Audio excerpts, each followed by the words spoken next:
نہیں کرتی ہوں. کیا ضروری ہے مسلمان بننا کہ صرف ایک اچھا انسان بنے کافی ہے؟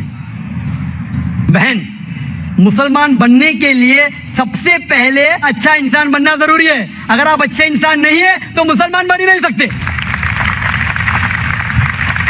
میں آپ کو مثال دوں گا. کیا آپ نے کہا جیسے اچھا انسان بننا ہوتا ہے 10th اسٹینڈرڈ پاس کرنا، مسلمان بننا مطلب post graduate P H D. تو اگر آپ پی ایچ ڈی ہے تو اسکول پاس پڑھنا فرض ہے. اسکول پاس کریں گے پھر آپ کالج میں جائیں گے، یونیورسٹی میں جائیں گے. تو اسلام مطلب پی ایچ ڈی، ڈاکٹریٹ. عام اچھا انسان مطلب اسکول پاس کرنا. اسلام کی تعلیمات میں ایک بھی ایسی چیز نہیں ہے جو انسانیت کے خلاف ہے. آپ میڈیا پہ شاید دیکھتے ہوئیں گے کہ اسلام میں یہ غلط ہے، اسلام میں یہ غلط ہے، لیکن یہ صرف میڈیا غلط فہمیاں پھیلا رہی ہے. اسلام کی تعلیمات میں ایک بھی ایسی تعلیم نہیں ہے جو انسانیت کے خلاف ہے. لیکن اسلام میں ایسی کئی تعلیمات ہیں جو انسانیت پہ نہیں ہے. اسی لیے مسلمان کے معنی کیا؟ مسلم معنی وہ شخص جو اپنی زندگی کو اپنے خالق، اپنے بنانے والے کے مطابق اپنی زندگی بسر کرتا ہو. تو یہ ضروری نہیں ہے کہ جو ہمارا خالق ہے، جو ہمارا پیدا کرنے والا ہے، ہمارے بنانے والا ہے، اس کی ہم عبادت کریں، اس کا شکریہ ادا کریں اور اس کے مطابق ہم زندگی بسر کریں. مثال کے طور پہ آپ جب بیمار ہوتی ہے تو آپ کس کے پاس جاتی ہے؟ کس کے پاس جاتی ہے آپ؟ ڈاکٹر. کس کے پاس؟ ڈاکٹر کے پاس. کیوں؟ کیونکہ ڈاکٹر ہمارے جسم کے بارے میں زیادہ جانتا ہے. اسی طریقے سے ہمارا خالق، ہمارا مالک، ہمارا رب، ہمارا ایشور، ہمارا اللہ ہمارے بارے میں زیادہ جانتا ہے. تو یہ آخری کتاب، آخری کلام قرآن مجید ہمارے لیے ایک پیغام ہے انسانیت کے لیے. کس طریقے سے اچھا انسان بننا، کس طریقے سے صحیح کام کرنا، کس طریقے سے اچھے کام کرنا. تو یہ آخری پیغام قرآن مجید ہمیں سکھاتا ہے اچھا انسان بننا. لیکن اچھا انسان بننا کافی نہیں ہے. اچھا انسان بننے کے علاوہ ہمیں ایشور کی عبادت کرنا چاہیے.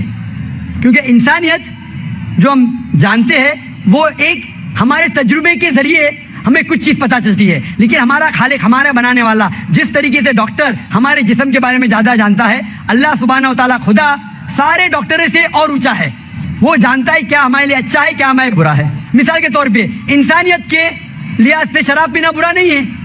شراب پینا انسانیت کے لحاظ سے برا نہیں، لیکن اسلام کے مطابق سورہ مائدہ سورہ نمبر 5 آیت نمبر 90 میں اللہ تعالیٰ فرماتے ہیں یا ایھا الذین آمنوا انما الخمر والمیسر موسٹ سرٹنلی انٹاکسیکینٹ گیمبلنگ والانصاب والازلام، جوا کھیلنا اور پھانسے پھینکنا اور شراب پینا رجس من عمل شیطان، یہ شیطان کے ہتھکنڈے، فاجتنبوہ لعلکم تفلحون، آپ اس سے دور رہو تاکہ آپ سفلتا پاؤ. یہاں ہمیں ہدایت مل رہی ہے کہ شراب مت پیو.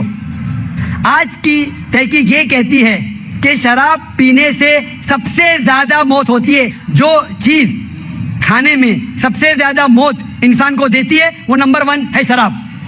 ہر سال کروڑوں لوگ مر رہے صرف شراب پینے کی وجہ سے.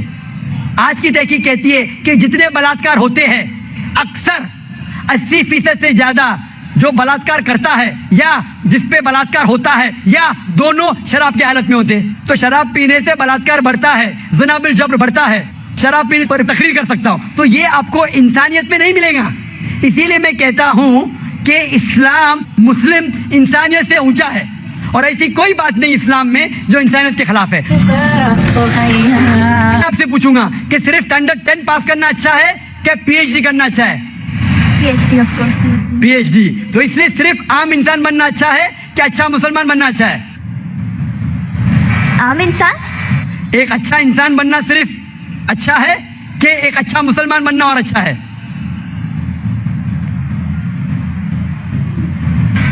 اچھا انسان بننا مور. اچھا انسان اچھی بات ہے، اسٹینڈرڈ 10 پاس کرنا اچھی بات ہے، بری بات نہیں. لیکن میں نے پوچھا اسٹینڈرڈ 10 بہتر ہے کہ پی ایچ ڈی؟ تو آپ نے کہا اسٹینڈرڈ 10 پاس کرنے کے بعد ہی تو پی ایچ ڈی کا پاس. بالکل صحیح. تو اچھا انسان بننے کے بعد ہی مسلمان بن سکتے. اگر آپ اچھے انسان ہیں تو مسلمان بن ہی نہیں سکتے. تو میں آپ سے یہ پوچھنا چاہتا ہوں، آپ اچھے انسان تو ہے، آپ مسلمان بننا چاہیں گے؟ ہاں. آپ ایک خدا میں مانتے؟ ہاں. آپ مانتے ہیں کہ خدا ایشور اللہ ایک ہے؟ یس. آپ مانتے ہیں کہ بت پرستی غلط ہے؟ یس. آپ مانتے بت پرستی غلط ہے؟ یا. آپ مانتے ہیں کہ محمد صلی اللہ علیہ وسلم اس ایشور اس اللہ کے پیغمبر ہے؟ یس یس. آپ مانتے ہیں، ماشاء اللہ. تو آپ اچھے انسان تو ہے. میں چاہوں گا آپ اچھے مسلمان بنے. آپ جب مانتے ایک خدا میں، آپ مانتے ہیں کہ بت پرستی غلط ہے، آپ مانتے ہیں محمد صلی اللہ علیہ وسلم اس کے پیغمبر ہے تو میرے نزدیک آپ مسلم ہیں. آپ مسلم بننا چاہیں گے؟ Yeah, I'm studying Islam. آپ اسلام قبول کرنا چاہیں گے؟ آپ مانتے ہیں کہ خدا ایک ہے؟ آپ مانتے ہیں بت پرستی غلط ہے؟ آپ مانتے ہیں کہ محمد صلی اللہ علیہ وسلم اس کے پیغمبر ہے تو آپ اسلام قبول کرنا چاہیں گے آج؟ No, I'm studying Islam right now. So, تو آپ اسلام کے بارے میں اور تحقیق کرنا چاہتے ہیں؟ yeah, or I have to study more. انشاءاللہ تو آپ تحقیق کیجئے. میں درخواست کروں گا خواتین کے شعبے سے کہ کوئی اس بہن کو قرآن مجید کا ترجمہ دے. آپ قرآن مجید کا ترجمہ پڑھیے اور انشاءاللہ آپ اس سے ہدایت پائیں گے. اور جب آپ کا دل یہ کہیں گا کہ یہ سب سے بہترین مذہب ہے, جب آپ کا دل قبول کرے گا کہ یہ مذہب قبول کرنے سے آپ اور بہترین انسان بنیں گے تو انشاءاللہ میں چاہوں گا کہ آپ مسلم بنیں اور اللہ آپ کو ہدایت دے. Hope answer the question. Mic number 3 میں کوئی غیر مسلم بھائی ہوں تو سوال کیجیے. سر مائی name is Umeed and I am student from Tata institute of social sciences. Sir میرا سوال یہاں کے اپستھت جو سبھی نان مسلم بھائی اور پریکشک ہیں ان سے ریپرزینٹ کرتا ہے. مانا کہ آپ کے اکارڈنگ اللہ جو ہے ایک ہے اور یہاں اپستھت سارے بھائی جو ہے ان کا اگر جنم نان مسلم میں ہوا ہے تو ایز اے سوشلائزیشن کے دوران ہم نے جانا ہے کہ ہمارا دھرم جس میں ہم پیدا ہوئے وہ بیسٹ ہے. تو اللہ نے پھر ایسا ہمارے ساتھ ناانصافی یا پھر ایسا ان لوگوں کے ساتھ ناانصافی کیوں کی کہ ادر دھرم میں ان کا ہوا ہے. بھائی صاحب کا نام کیا ہے؟ امت. امت. اچھا سوال کیا ہے کہ یہاں اکثر لوگ غیر مسلم خاندان میں پیدا ہوئے تو یہ ناانصافی نہیں ہے کہ مسلمان مسلم خاندان میں پیدا ہوئے تو اسلام ملا, ہم غیر مسلم خاندان میں پیدا ہوئے ہمیں اسلام نہیں ملا, تو یہ ناانصافی نہیں اور آپ اللہ سبحانہ و تعالیٰ سے آخرت میں شکایت کر سکتے کہ یہ کیسا. اسی لیے اللہ سبحانہ و تعالیٰ نے کہا ہے ہر مسلمان کا فرض ہے کہ وہ غیروں تک اپنا دین پھیلائے.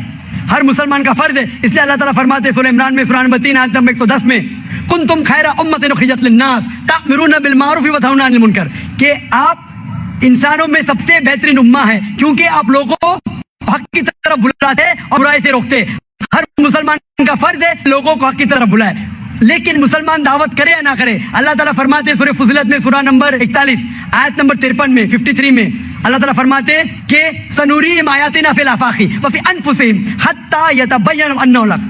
اللہ تعالیٰ لوگوں کو اپنی نشانیاں دکھائیں گا ہورائزنز میں تاکہ ہر دل میں, ہر انسان کے دل میں یہ ثابت ہو کہ اللہ ایک ہے.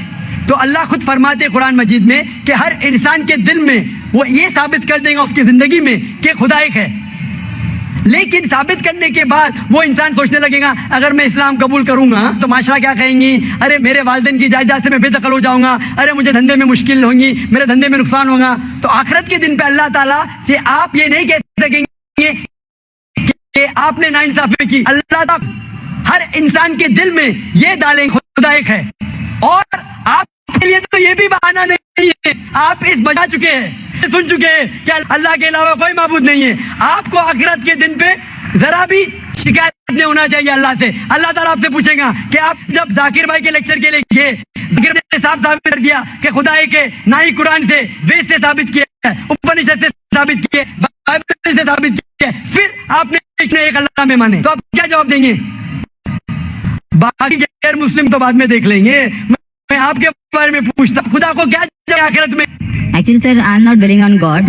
میں خدا کو نہیں مانتا ہوں کیونکہ اس کا ریزن بھی اس طرح سے ہوتا ہے. آج دور بیچ میں ہم ایسے حادثے دیکھتے ہیں, اگر بم اٹیک یا پھر باڑھ یہ سارے ایسے حادثے ہوتے ہیں وہاں بے گناہ لوگ چھوٹے چھوٹے بچے تک کی جان چلی جاتی ہے. اگر اللہ واقعی ہے تو پھر جو بے گناہ ہوتے ہیں وہ لوگ کیوں مرتے, جو چھوٹے بچے ہوتے ہیں ان کا مرتیو کیوں ہو جاتا ہے؟ بھائی صاحب کا سوال ہے کہ وہ خدا میں نہیں مانتے کیونکہ اگر خدا ہے تو بے گناہ کی موت کیوں ہوتی, بچے لوگ کیوں مارے جاتے.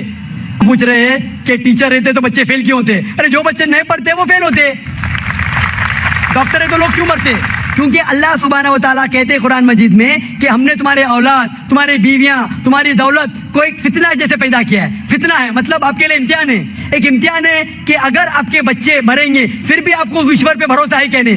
کوئی بھی بچہ جب مرتا ہے بم بلاسٹ سے وہ جہنم میں تھوڑی جاتا ہے, بچہ مرا تو جنت میں جاتا ہے. اللہ تعالیٰ آپ کا امتحان لے رہے, اس کے والدین کا امتحان لیتے کیا بچے مرنے کے بعد پھر بھی آپ کو ایشور پہ بھروسہ ہے کہنے. اور یہ جاننے کے لیے ایشور کے بارے میں آپ میری تقریر سنیے, کیا قرآن خدا کا کلام ہے. آپ وہ میری DVD دیکھیے, کیا قرآن خدا کا کلام ہے. انشاءاللہ اگر آپ کھلے ذہن سے یہ تقریر سنیں گے انشاءاللہ آپ کو یقین ہوگا کہ خدا ایک ہے اور آخری کلام قرآن مجید ہے. انشاءاللہ. آخری سوال آخری سوال یہاں کوئی غیر مسلم ہے؟ یہاں